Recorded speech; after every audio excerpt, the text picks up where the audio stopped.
In the Zangilan direction of the Azerbaijani-Armenian Conditional border, the activity of representatives of the mission of the so-called European observers, who, in fact, perform reconnaissance functions in the territory of Armenia, was recorded.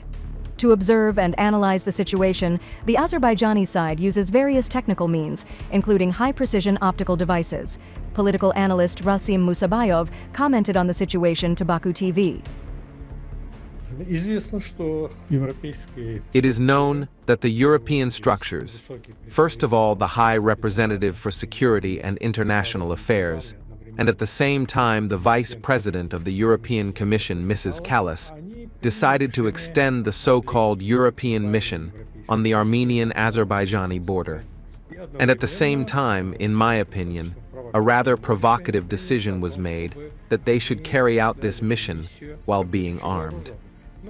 Well, it is clear that we are talking about the fact that they will have some personal weapons there, but the very fact that it is already an armed mission of observers, the UN, in general, changes their status on this border.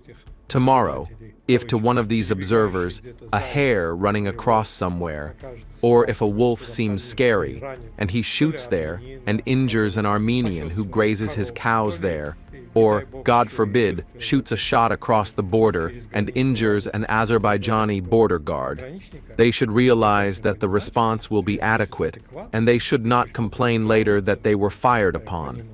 Azerbaijan has repeatedly demonstrated to Armenians that it does not intend to leave any such incident unpunished.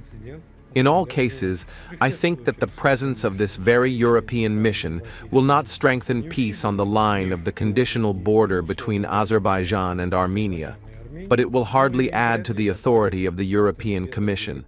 Well, at least in Azerbaijan. It has been announced that Mrs. Kallas, who is now the Vice President for Foreign and Security Affairs, she is the former Prime Minister of Estonia, intends to visit Armenia. For God's sake, let her visit. I doubt that this visit will bring the long-awaited peace between Armenia and Azerbaijan at least an inch closer, because apparently the European Commission, the European Union as a whole, well, if we take into account the provocative statements of the European Parliament, are not very interested in a quick peace here. Playing the card of Armenian-Azerbaijani tension seems to be a prospect for some in Brussels. In vain, this card has not yet brought dividends to anyone.